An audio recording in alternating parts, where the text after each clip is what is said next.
Emma Rodriguez never imagined her life would change so dramatically at 28. Working as a nurse in downtown Chicago, she spent her days caring for elderly patients at Mercy General Hospital. Her small apartment barely covered by her modest salary, she lived paycheck to paycheck, sending whatever she could spare to help her younger brother through college. The morning she met Harold Whitman started like any other Tuesday. She arrived at the hospital early, checking on her assigned patients before the day shift officially began. Room 312 housed a new admission, an 82-year-old man who had suffered a mild heart episode. Emma knocked gently before entering, expecting to find another lonely elderly patient whose family rarely visited. Harold Whitman sat propped up in bed, reading the Wall Street Journal with intense concentration. His silver hair was perfectly combed, and despite being in a hospital gown, he carried himself with unmistakable dignity. When Emma introduced herself, his eyes lit up with genuine warmth that surprised her. Most wealthy patients treated hospital staff like invisible servants, but Harold asked about her day, remembered her name immediately, and thanked her for every small kindness. Over the next week of his recovery, their conversations grew longer and more meaningful. Harold shared stories of his late wife Margaret, who had passed away 3 years earlier after 55 years of marriage. He spoke of building his technology empire from nothing, working 18-hour days in a garage that eventually became Whitman Industries, now worth billions. But what struck Emma most was his loneliness. Despite his wealth, he had no children, few genuine friends, and spent most days in his massive estate with only household staff for company. Emma found herself looking forward to their talks. Harold was incredibly intelligent, well-read, and possessed a dry sense of humor that made her laugh even during her most stressful shifts. He asked thoughtful questions about her dreams. She had always wanted to return to school for her master's degree but couldn't afford it. He listened intently when she worried about her brother's student loans or her mother's medical bills back in Texas. When Harold was discharged, Emma thought she would never see him again. She was wrong. 2 days later, a massive bouquet of roses arrived at the nurse's station with a note asking if she would join him for dinner. Her colleagues teased her mercilessly, but Emma was curious. She had never met anyone like Harold, someone who seemed genuinely interested in her, thoughts and feelings rather than just her appearance. Their first dinner at an upscale restaurant, downtown felt like stepping into another world. Harold arrived in a perfectly tailored suit, opening doors and pulling out her chair with old-fashioned courtesy. He asked about her work, her family, her hopes for the future. When Emma mentioned feeling guilty about spending money on an expensive meal, Harold gently insisted that life was meant to be enjoyed, not just endured. As weeks turned into months, their unlikely friendship blossomed into something deeper. Harold introduced Emma to theater, fine dining, and weekend trips to his lake house. He never made her feel inferior because of their different backgrounds. Instead, he seemed fascinated by her perspective on life, her dedication to helping others, and her ability to find joy in simple pleasures he had forgotten to appreciate. Emma's friends and family were skeptical at first. The age difference was significant, and many assumed she was after his money. But Emma knew her own heart. Harold made her feel valued, intelligent, and beautiful in ways no man ever had. He supported her dreams, encouraged her ambitions, and treated her with respect and kindness that felt revolutionary after years of dating men her own age who took her for granted. 6 months after they met, Harold proposed during a quiet evening at his estate. He didn't get down on one knee or make a grand gesture. Instead, he simply took her hand and said he couldn't imagine spending his remaining years without her.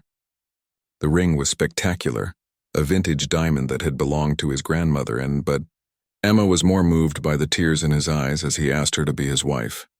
The engagement period was a whirlwind of preparation. Harold insisted on a small, intimate ceremony despite his wealth and social connections. He wanted only their closest friends present, making the wedding about their love rather than a social spectacle. Emma quit her job at the hospital, planning to pursue her master's degree after their honeymoon. Harold had already arranged to pay off her brother's student loans and her mother's medical debt as wedding gifts. Their wedding day dawned perfect and sunny.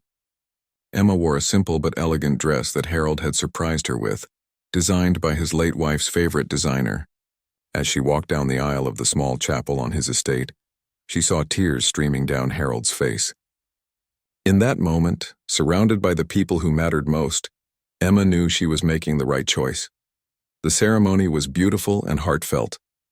Harold's vows spoke of finding unexpected love in the twilight of his life, of Emma bringing light and laughter back to his world. Emma's vows promised to cherish every moment they had together, regardless of what the future might bring. When they were pronounced husband and wife, the kiss they shared felt like a promise of genuine partnership and deep affection. The reception was small but joyful. Emma's brother gave a touching speech about how happy Harold made his sister. Harold's longtime business partner and closest friend welcomed Emma to the family with genuine warmth. As they danced their first dance as husband and wife to Frank Sinatra's The Way You Look Tonight, Emma felt like the luckiest woman in the world. That night, as they settled into the master suite of Harold's estate that was now her home too, Emma reflected on how dramatically her life had changed. She had married for love, pure and simple. Harold had shown her a different way of living, not just the luxury and comfort his wealth provided, but the security of being truly valued and cherished by someone who wanted nothing more than to make her happy. As she fell asleep in her new husband's arms, Emma had no idea that in just 1 week, she would discover something that would change everything she thought she knew about love, marriage, and the man she had just promised to spend her life with. The first few days of married life felt like a beautiful dream to Emma. Harold's estate was magnificent, 37 rooms spread across manicured grounds that seemed to stretch endlessly. The staff treated her with respect and kindness, clearly taking their cue from Harold's obvious adoration of his new bride. Mrs. Chen, the longtime housekeeper, showed Emma around with patience and warmth, explaining the household routines and introducing her to the gardening staff, security team, and personal chef. Harold had taken a month off from his business obligations to spend their honeymoon period at home. They breakfasted together on the terrace overlooking the lake, walked through the extensive gardens hand in hand, and spent evenings in his massive library reading together by the fireplace. Emma marveled at how considerate Harold was about everything, asking her preferences for meals, checking if she was comfortable with the temperature, ensuring she had everything she needed to feel at home. On their third day as husband and wife, Harold surprised Emma with a completely redecorated office space. He had transformed one of the unused bedrooms into a study where she could work on her master's degree applications. The room featured floor-to-ceiling windows, a beautiful oak desk, and shelves lined with nursing and medical textbooks he had carefully selected. A brand new computer sat ready for her use, along with a printer and all the supplies she might need. Emma was touched by his thoughtfulness, but she also noticed something that puzzled her. Throughout their courtship, Harold had always been open about his business dealings, often sharing interesting challenges he faced or celebrating successful acquisitions over dinner. Now, however, he seemed more guarded about his work. When his phone rang during their meals, he would excuse himself and take calls in his private office with the door closed. When she asked casually about his day, his answers became vague and brief. At first, Emma dismissed these changes as natural adjustments to married life. Perhaps Harold was trying to be more present and focused on their time together by compartmentalizing his work. She appreciated his efforts to make her feel like the priority, even if his behavior seemed slightly different from the man she had fallen in love with. The fourth day brought their first real moment of confusion. Emma was exploring the house, familiarizing herself with rooms she hadn't seen before, when she discovered Harold's private office was unlocked. She wasn't snooping, she had simply been looking for him to ask about dinner plans. But as she approached the doorway, she could hear him speaking on the phone in a tone she had never heard before. His voice was cold, calculating, almost harsh. He was discussing someone named Patricia and what sounded like legal proceedings. Emma caught fragments of the conversation, mentions of settlement amounts, non-disclosure agreements, and keeping this quiet. The man she heard speaking bore little resemblance to the gentle, caring Harold she knew. When he noticed her in the doorway, his expression shifted so quickly it left her momentarily disoriented. His face immediately softened into the warm smile she recognized, and he quickly ended the call. Harold explained that he had been dealing with a difficult business matter, a former employee making unreasonable demands. He apologized for his harsh tone and promised to keep such unpleasant business conversations away from their home in the future. Emma accepted his explanation, but something about the interaction left her feeling unsettled in a way she couldn't quite articulate. The fifth day brought another puzzling incident. Emma was arranging flowers in the main hallway when a woman arrived at the front door. She appeared to be in her 40s, well-dressed but visibly distressed. Mrs. Chen answered the door, and Emma could hear heated whispers before the housekeeper firmly but politely turned the woman away. When Emma asked Mrs. Chen about the visitor, the older woman's expression became uncomfortable, and she simply said it was someone looking for Mr. Whitman about business matters. Later that evening, Emma mentioned the incident to Harold over dinner. His reaction was swift and sharp. A flash of something that looked almost like panic crossed his features before he composed himself. He explained that sometimes people tried to take advantage of his wealth by showing up unannounced with various schemes or sob stories. He had instructed the staff to turn away anyone who wasn't scheduled to meet with him. His explanation made sense, but Emma noticed his hands were slightly trembling as he cut his steak. By the sixth day, Emma's natural nursing instincts were picking up on subtle changes in Harold's behavior. He seemed more tired than usual despite their relaxed schedule. She noticed him taking phone calls at odd hours, early morning and late at night. When she asked if everything was all right with his business, he assured her that everything was fine, just some routine matters that needed attention before he fully stepped back for their honeymoon period. That night, Emma couldn't sleep. She found herself replaying moments from their courtship, trying to reconcile the Harold she thought she knew with these new observations. Had she missed warning signs during their whirlwind romance, or was she overthinking normal adjustments to married life? She reminded herself that Harold was 82 years old and had been managing complex business affairs for decades. Perhaps the stress of major life changes was affecting him more than he wanted to admit. The seventh morning arrived with unexpected drama. Emma woke early and went to the kitchen for coffee, hoping to surprise Harold with breakfast in bed. As she passed through the main hallway, she noticed the front door was slightly ajar. Concerned about security, she approached to close it properly and nearly collided with Harold, who was returning from somewhere outside. He was fully dressed despite the early hour, and he appeared startled to see her. Harold quickly explained that he had been unable to sleep and had taken an early morning walk around the property. But Emma noticed his clothes looked too formal for a casual walk, and his car keys were still in his hand.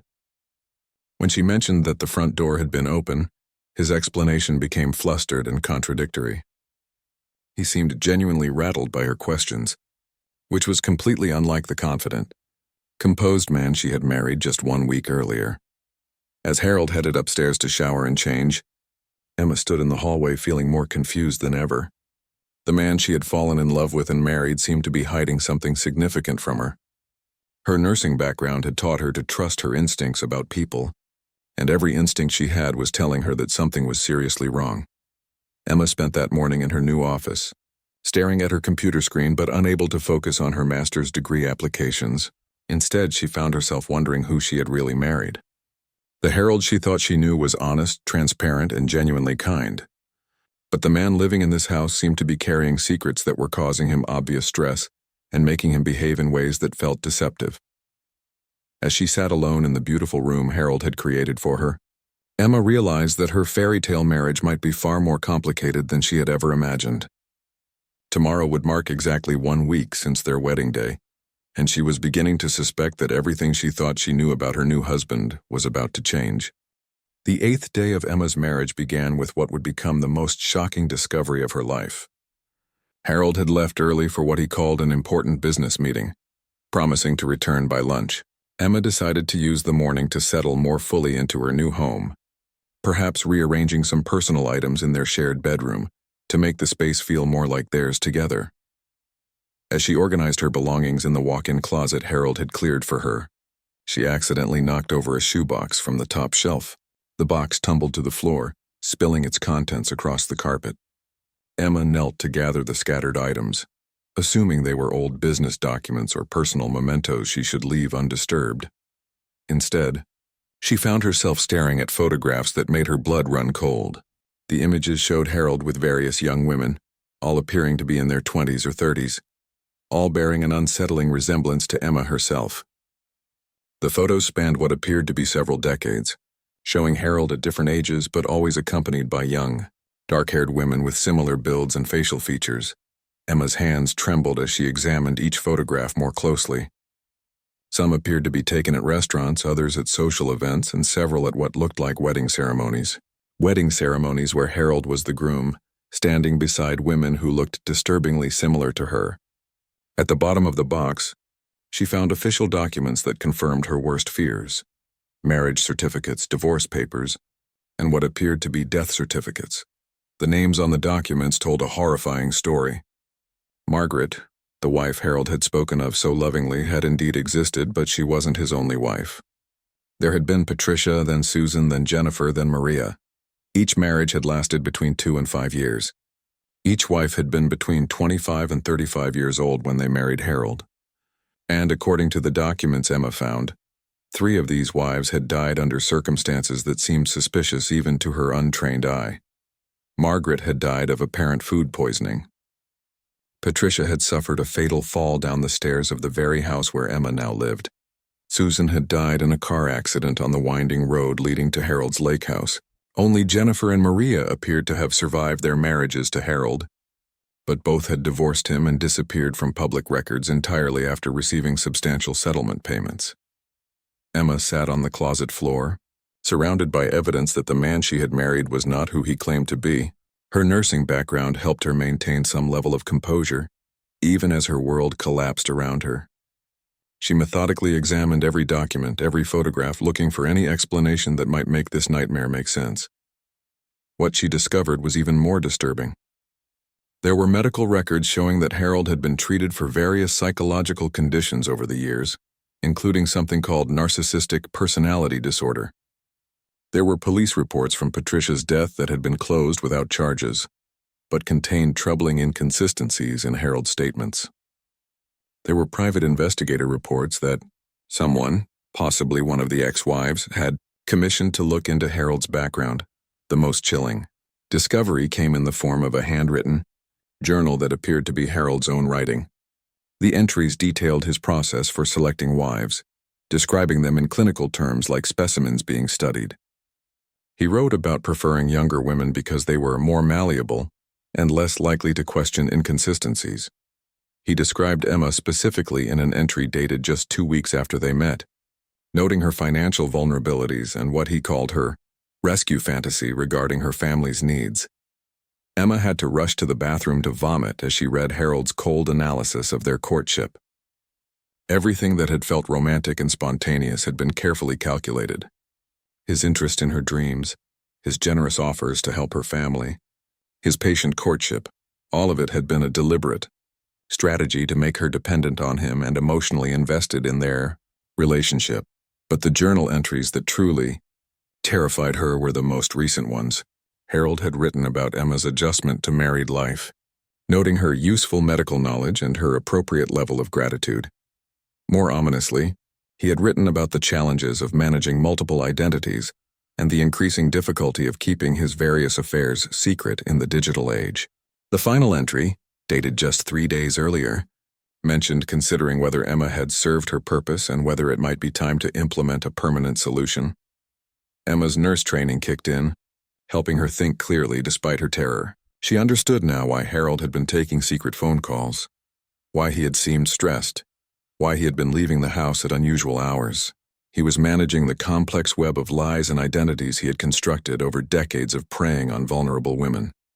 She also realized she was in immediate danger. If Harold suspected she had discovered his secret, based on what had happened to his previous wives, her life was at risk. Emma quickly returned all the documents and photographs to the box, placing it back on the shelf exactly as she had found it. She couldn't let Harold know what she had learned, at least not until she could figure out how to protect herself. For the rest of the morning, Emma forced herself to act normally. She showered, dressed, and prepared lunch as if nothing had changed. But her mind was racing, trying to develop a plan for survival. She couldn't simply leave. Harold had made her financially dependent on him, and she had no idea how far his influence extended or what resources he might use to track her down. When Harold returned home for lunch, Emma greeted him with the same warmth she had shown all week. but now she was studying him with completely different eyes. She noticed details she had missed before, the way he watched her reactions to his stories, how he subtly questioned her about her activities and whereabouts, the calculating look that sometimes flickered across his features when he thought she wasn't looking.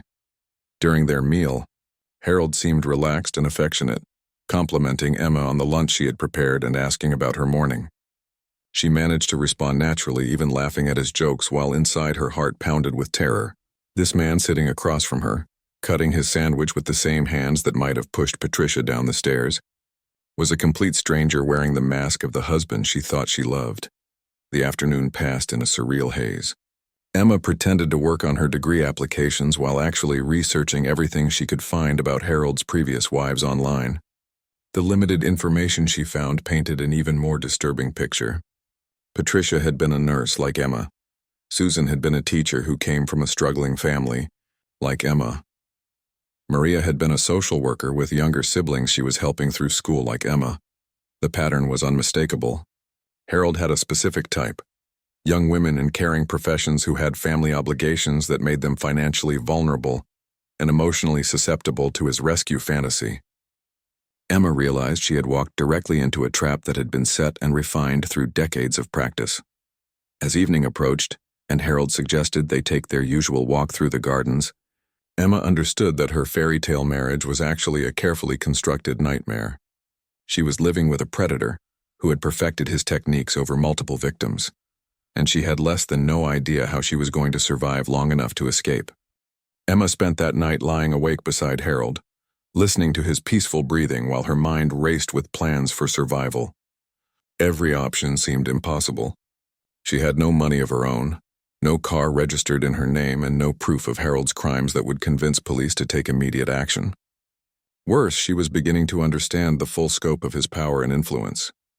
During her online research that afternoon, Emma had discovered that Harold sat on the boards of multiple charitable organizations, had donated generously to local political campaigns, and maintained friendships with judges, police chiefs, and other powerful figures throughout the state.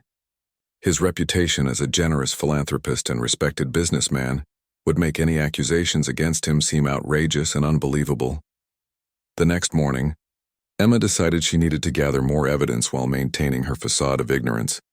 When Harold left for another mysterious early morning errand, she returned to his private office, which she had noticed he sometimes forgot to lock. Her heart pounded as she searched through his desk drawers, file cabinets, and computer, looking for anything that might help her build a case against him, or at least understand the full extent of his crimes. What she found exceeded her worst fears. Harold's computer contained detailed files on not just his previous wives, but dozens of other women he appeared to have researched as potential targets. Each file included photographs, personal information, financial records, and psychological profiles. Emma's own file was extensive, including surveillance photos taken before their first meeting at the hospital, detailed information about her family's finances, and analysis of her personality that had clearly guided his approach to their courtship. More disturbing still were the financial records Emma discovered. Harold had taken out substantial life insurance policies on each of his wives shortly after their weddings. The policies had paid out millions in cases where the wives had died, providing him with both emotional satisfaction and financial gain from their murders. Emma found evidence that he had already initiated the process of taking out a policy on her life just 2 days after their wedding. The computer also contained correspondence with what appeared to be hired investigators and even criminals for hire. Harold had been paying people to monitor his ex-wives who had survived their marriages, ensuring they maintained their silence about their experiences. The threats were subtle but clear.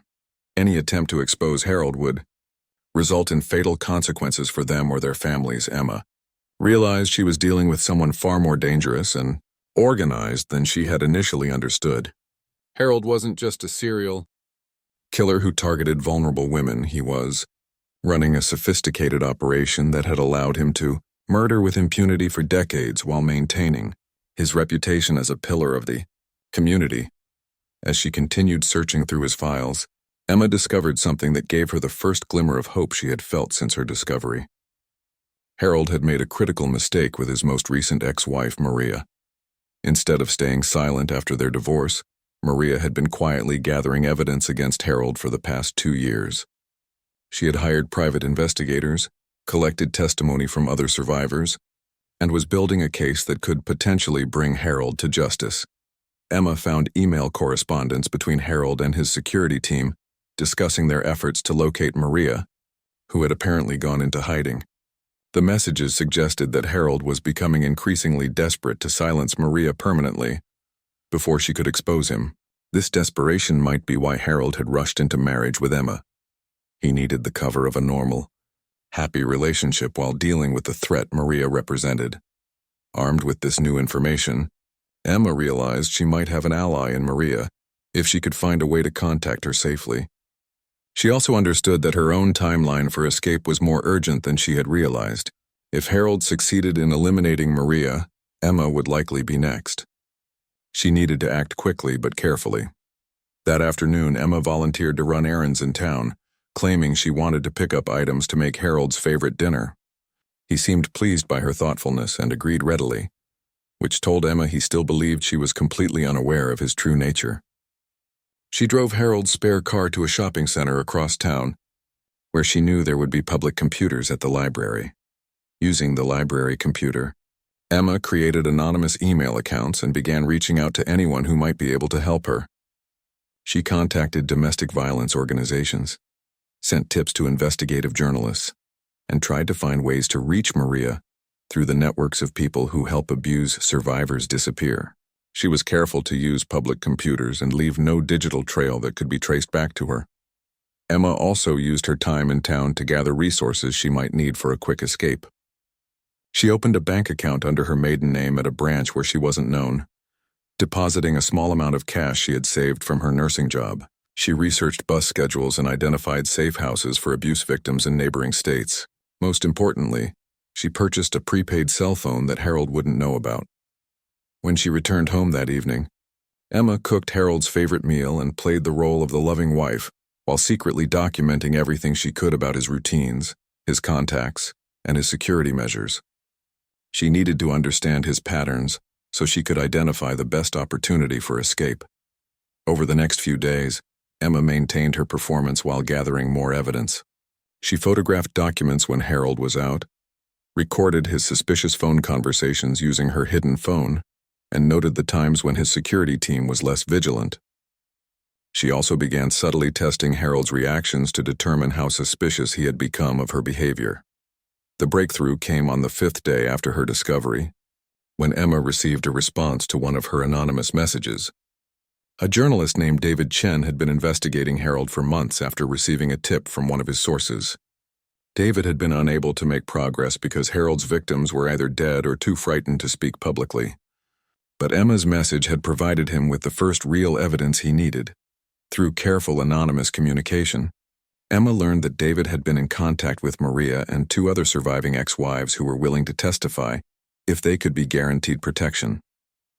David had connections with federal investigators who could potentially bring charges against Harold under various statutes, including mail fraud, wire fraud, and conspiracy to commit murder. But David warned Emma that she was in immediate danger. His investigation had revealed that Harold typically eliminated his wives within the first few months of marriage, usually by staging accidents that would look plausible to local investigators who weren't looking for patterns. Emma's medical background actually made her more valuable to Harold temporarily, as he could use her knowledge to help plan more convincing medical emergencies for future victims. Emma realized she had perhaps days, not weeks, to make her escape. Harold had been increasingly attentive lately, but Emma now recognized his attention as surveillance rather than affection. He was studying her, planning her demise just as he had with his previous victims. The most terrifying realization was that Emma couldn't simply run away. Harold had too many resources and connections to allow her to disappear safely on her own. Her only chance for survival was to help David and the federal investigators build a case strong enough to arrest Harold before he could hurt her or anyone else. But gathering that evidence meant staying in the house with a man who was actively planning her murder, playing the role of loving wife while documenting her own potential death sentence. Emma's double life as both Harold's unsuspecting wife and an undercover investigator building the case against him became increasingly dangerous as days passed. She had to maintain perfect normalcy while secretly photographing documents, recording conversations, and communicating with David Chen and his federal contacts through elaborate security measures. The strain was enormous. Emma found herself losing weight and struggling to sleep, but she couldn't let Harold notice any changes in her behavior. She began taking vitamins and using makeup to hide the physical effects of stress, claiming she was excited about starting her graduate studies and wanted to look her best for him. Harold, meanwhile, seemed to be accelerating his timeline. Emma noticed he had become more controlling about her movements, suggesting she didn't need to leave the house for errands since the staff could handle everything. He began asking more detailed questions about how she spent her time when he was away, disguised as loving interest but clearly designed to monitor her activities. More ominously, Harold started making comments about Emma's health, expressing concern that she seemed tired and suggesting she should see a doctor for a complete physical. Emma's nursing background immediately recognized this as a potential setup. Harold might be planning to poison her gradually and use a medical emergency as cover for her murder. She began secretly testing her food and drinks with a chemical kit she had ordered online, but so far found nothing suspicious. The breakthrough Emma had been hoping for came from an unexpected source. Mrs. Chen, the longtime housekeeper, approached Emma one morning when Harold was away on business. The older woman seemed nervous and conflicted, but finally admitted she had been wanting to speak with Emma for weeks. Mrs. Chen revealed that she had worked for Harold for 15 years and had witnessed the pattern of young wives coming and going. She had suspected something terrible was happening but had been too frightened to speak up, especially after Patricia's death. Mrs. Chen had been working the night Patricia died and had heard arguing coming from the main staircase, followed by a scream and the sound of someone falling. When she investigated, she found Harold calling for an ambulance, claiming Patricia had tripped in the dark. But Mrs. Chen had noticed that the stair lights were working perfectly, and Patricia had always been careful and sure-footed. More disturbing, Mrs. Chen had seen Harold cleaning something from the top of the staircase with bleach at 3 a.m, hours after the paramedics had left with Patricia's body. The housekeeper also revealed that Harold had asked her to add certain supplements to Emma's morning coffee, claiming they were vitamins to help Emma adjust to the stress of married life. Mrs. Chen had been uncomfortable with the request and had been giving Emma regular vitamins instead, but she feared Harold was becoming suspicious of her reluctance to follow his instructions. Emma realized that Mrs. Chen's information could be crucial evidence, but she also understood that the housekeeper was putting herself in grave danger by speaking up. Emma carefully explained that she was working with investigators to build a case against Harold, and she asked Mrs. Chen to help by documenting any suspicious requests Harold made, and by serving as a potential witness if the case went to trial. Mrs. Chen agreed to help, but she also warned Emma that Harold had been asking the security team about installing new cameras throughout the house, including in private areas like bedrooms and bathrooms. He claimed he was concerned about break-ins, but Mrs. Chen suspected he was planning to monitor Emma more closely.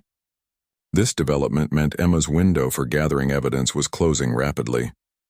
Working with David Chen through encrypted communications, Emma developed a plan to copy Harold's computer files and financial records comprehensively. She would need several hours of uninterrupted access to his office, which meant she had to create a situation where Harold would be away from home for an extended period without becoming suspicious. Emma's opportunity came when Harold mentioned needing to travel to New York for important business meetings. She encouraged the trip, suggesting he take a few extra days to visit museums and restaurants he had told her about during their courtship. Harold seemed pleased by her support for his business obligations and agreed to extend the trip to 4 days. The moment Harold's car pulled out of the driveway, Emma put her plan into action. With Mrs. Chen's help keeping watch, Emma spent the next 2 days systematically copying every file from Harold's computer, photographing all physical documents in his office, and gathering evidence from other locations around the house where she suspected he might hide important items. What she discovered was even worse than she had imagined. Harold had detailed records of at least 12 women he had murdered over the past 20 years, along with documentation of his methods for selecting victims, gaining their trust and eliminating them without arousing suspicion. The files included medical information he had gathered about each woman, plans for staging their deaths, and even photographs taken during and after their murders. Emma also found evidence that Harold was connected to a network of wealthy men who shared information about vulnerable women and sometimes traded victims among themselves. The scope of the crimes extended far beyond Harold's individual actions. He was part of an organized operation that had been trafficking and murdering women for decades. Most shocking of all, Emma discovered that Harold had been documenting her own murder plan in detail. He had researched methods for making her death look like a suicide, including information about antidepressants that could be used to create the appearance of a mental health crisis. He had already drafted Emma's suicide note, written in handwriting that closely mimicked her own, claiming she was overwhelmed by guilt over marrying Harold for his money. The evidence Emma gathered was overwhelming, but she realized she faced a new problem. Harold was scheduled to return the following evening, and she needed to get the evidence to federal investigators without alerting him to her discovery. If Harold suspected she knew the truth, he would almost certainly kill her immediately. Rather than wait for his carefully planned timeline, Emma spent her final day alone in the house preparing for what she knew would be the most dangerous phase of her ordeal. She copied all the evidence to multiple secure locations, including cloud storage accounts Harold couldn't access.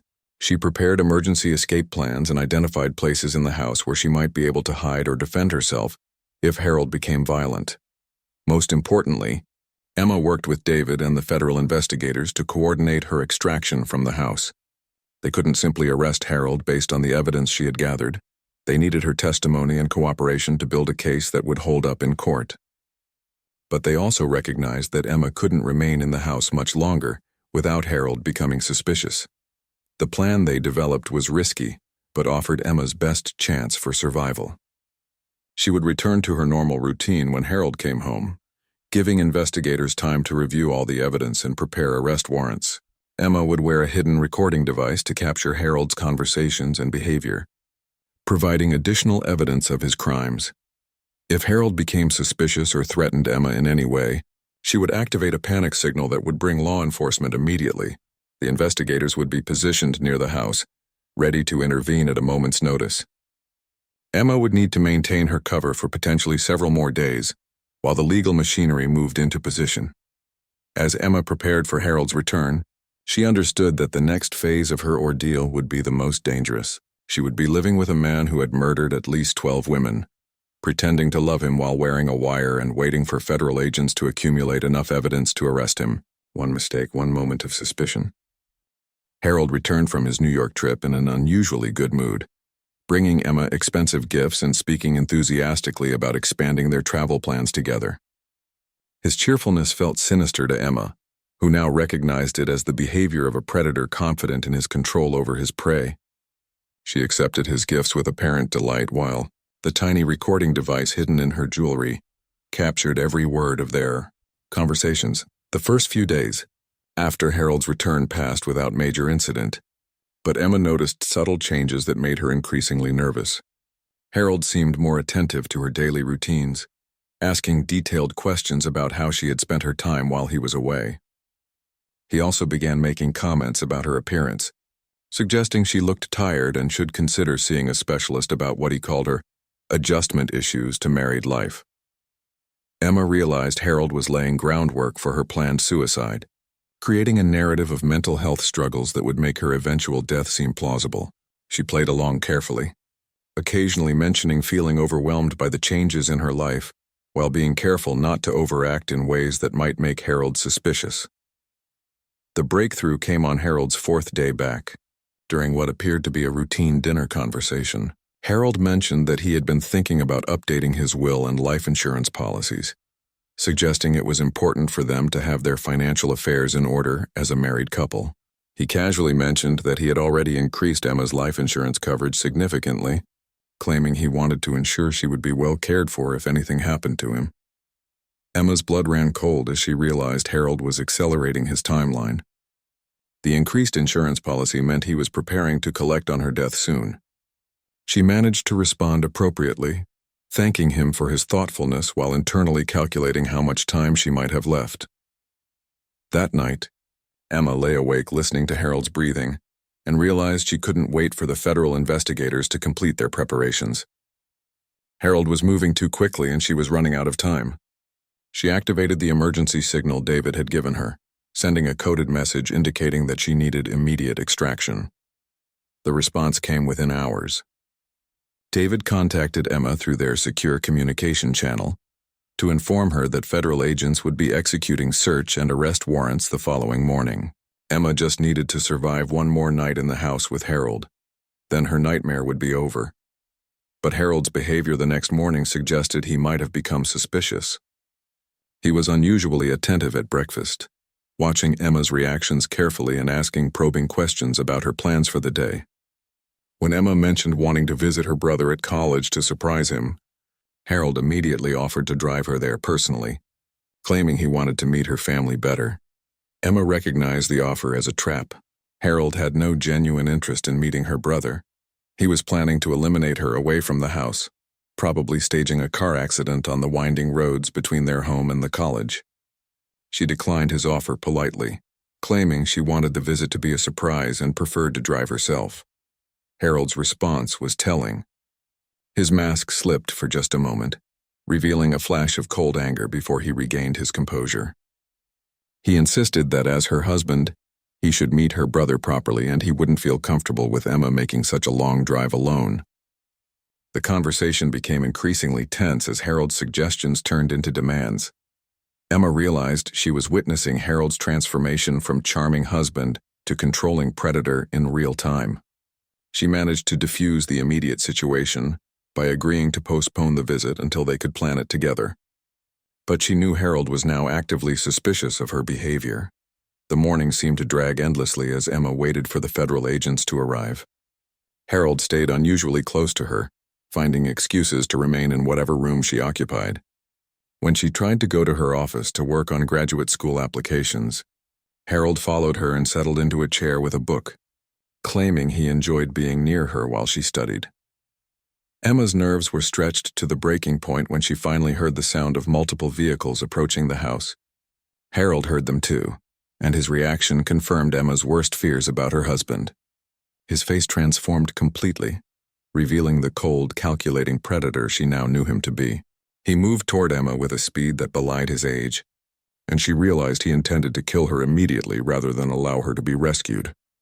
Emma screamed and ran toward the front door, but Harold caught her before she could reach it. His hands wrapped around her throat with surprising strength, and Emma understood she was fighting for her life against a man who had murdered at least 12 other women. Her nursing training kicked in, and she managed to break free by striking pressure points she had learned during her medical education.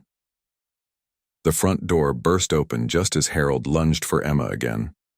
Federal agents flooded into the house, weapons drawn, shouting commands for Harold to surrender. Emma collapsed against the wall, gasping and shaking, as she watched the man she had married being handcuffed and read his rights. Harold's transformation was complete now. Gone was any pretense of the gentle, loving husband Emma had thought she knew. The man being led away in handcuffs was a cold-eyed killer who stared at Emma with pure hatred, furious that his carefully planned operation had been exposed. As paramedics checked Emma for injuries and federal agents secured the house, David Chen approached her with a mixture of relief and admiration. He explained that the evidence Emma had gathered was extraordinary, comprehensive enough to ensure Harold would never harm another woman. The recordings she had made over the past week had captured Harold making incriminating statements that would be crucial in court. But David also delivered sobering news. The investigation had revealed that Harold's network was much larger than they had initially realized. At least 6 other wealthy men in different states had been operating similar schemes, targeting vulnerable women and murdering them for profit and psychological satisfaction. Emma's evidence had provided the breakthrough. Investigators needed to begin dismantling the entire organization. Emma learned that Maria and 2 other surviving ex-wives had been brought into protective custody and would testify against Harold and his associates. The case would likely take years to prosecute fully, but the evidence was strong enough to ensure convictions. Harold would spend the rest of his life in prison, unable to harm anyone else. As Emma stood in the house that had been her prison for the past 3 weeks, surrounded by federal agents processing evidence of Harold's crimes, she felt a complex mixture of emotions. Relief at her survival was overwhelming, but she also felt profound grief for the women who hadn't been as fortunate as she had been. Patricia, Margaret, Susan, and at least 9 others had died because no one had been able to expose Harold's crimes in time to save them. Emma also felt anger at the system that had allowed Harold to operate with impunity for so long. His wealth, social connections, and carefully constructed reputation as a philanthropist had protected him from serious investigation, even when suspicious deaths occurred. If Emma hadn't stumbled upon his records by accident, Harold might have continued killing indefinitely. But more than anything, Emma felt determination. She had survived an encounter with a sophisticated predator, and she had evidence that would help bring justice for his victims. Her nightmare was ending, but her fight to ensure Harold and his associates faced consequences for their crimes was just beginning. 2 years after Harold Whitman's arrest, Emma Rodriguez stood before a federal courthouse surrounded by reporters, having just delivered the testimony that would ensure her former husband received multiple life sentences without the possibility of parole. The trial had been grueling, requiring Emma to relive the terror of those 3 weeks when she had lived unknowingly with a serial killer. But seeing Harold in an orange jumpsuit, rather than expensive suits, made every difficult moment worthwhile. The investigation that Emma's evidence had triggered became one of the largest criminal conspiracies ever prosecuted in the United States. Harold's network of wealthy predators had been operating for over 30 years, targeting hundreds of vulnerable women across multiple states. The FBI had identified at least 47 confirmed murders linked to the organization, with dozens more cases under investigation. Harold himself had been directly responsible for the deaths of 14 women, not just the 12 Emma had initially discovered. The additional victims had been found when investigators expanded their search based on Emma's evidence. Each woman had fit Harold's preferred victim profile: young, attractive, financially vulnerable women in caring professions who had family obligations that made them susceptible to his rescue fantasy manipulation. During the trial, Emma had met other survivors of Harold's associates, and their stories were heartbreakingly similar to her own. The predators had refined their techniques over decades, sharing information about victim selection, manipulation tactics, and methods for avoiding detection. They had operated with impunity because their wealth and social status made their victims' deaths seem like isolated tragedies rather than parts of a systematic pattern of murder. Maria, Harold's previous surviving ex-wife, had become Emma's closest friend throughout the legal process. Maria had spent 2 years in hiding, gathering evidence and building the case that Emma's discovery had finally made viable. Together, they had testified about Harold's methods, providing prosecutors with the detailed information needed to secure convictions not just against Harold, but against 6 other members of his network. The trial had also revealed the full scope of Harold's financial crimes. He had collected over $12 million in life insurance payouts from his victims' deaths, money that was now being distributed to the families of his victims and to organizations that help domestic violence survivors. Emma had refused any claim to Harold's estate, wanting no financial connection to the man who had nearly murdered her. Instead, Emma had used her experience to completely transform her life in ways she never could have imagined. The trauma of her ordeal had initially left her struggling with anxiety and depression, but therapy and the support of other survivors had helped her find purpose in her pain. She had completed her master's degree in forensic nursing, specializing in identifying and documenting domestic violence and suspicious deaths that might otherwise be overlooked by investigators. Emma's expertise had quickly made her one of the most sought-after forensic nurses in the country. She consulted with police departments, hospitals, and legal teams on cases involving suspicious deaths of women, particularly cases where wealthy or powerful men were involved. Her work had already helped solve several cold cases and prevent other potential murders by identifying patterns that less experienced investigators had missed. The skills Emma had developed during her terrifying weeks with Harold, maintaining composure under extreme stress, gathering evidence without detection, recognizing manipulation tactics, had proven invaluable in her new career. She had become an expert at training other medical professionals to identify signs of domestic abuse and suspicious circumstances that might indicate foul play. Emma had also become a powerful advocate for victims' rights and criminal justice reform. She testified regularly before state and federal legislators about the need for better training for investigators dealing with domestic violence cases, particularly those involving wealthy perpetrators who could use their resources to avoid scrutiny. Her recommendations had led to new protocols in several states for investigating suspicious deaths of young women married to significantly older men. Perhaps most importantly, Emma had helped establish a non-profit organization dedicated to supporting other survivors of sophisticated predators. The organization provided resources for women trying to escape dangerous relationships, funded private investigators to help gather evidence in cases where local police were reluctant to pursue charges against prominent citizens, and offered therapy and legal support for survivors testifying in criminal trials. On this day, standing outside the courthouse where Harold had just been sentenced to 14 consecutive life terms, Emma reflected on how profoundly her life had changed since that terrible morning, when she had discovered the truth about her husband. The naive young nurse who had been swept off her feet by a charming billionaire no longer existed. In her place was a woman who understood the depths of human evil, but had chosen to dedicate her life to fighting against it. Emma's relationship with her family had grown stronger through the ordeal. Her brother had graduated from college and was now in law school, planning to specialize in prosecuting domestic violence cases. Her mother had moved closer to Emma, providing emotional support during the trial and helping with Emma's advocacy work. The experience had taught them all that love and trust, while precious, must be balanced with awareness and vigilance. Romance was something Emma approached very differently now. She had learned to recognize manipulation tactics, to verify claims independently, and to trust her instincts when something felt wrong. She was dating again, but slowly and carefully, with a clear understanding of red flags she had missed during her courtship with Harold. The experience had made her more cautious but also more confident in her ability to protect herself. As Emma walked away from the courthouse that day, surrounded by other survivors and the dedicated investigators who had worked tirelessly to bring Harold and his associates to justice, she felt something she hadn't experienced in 2 years: complete safety.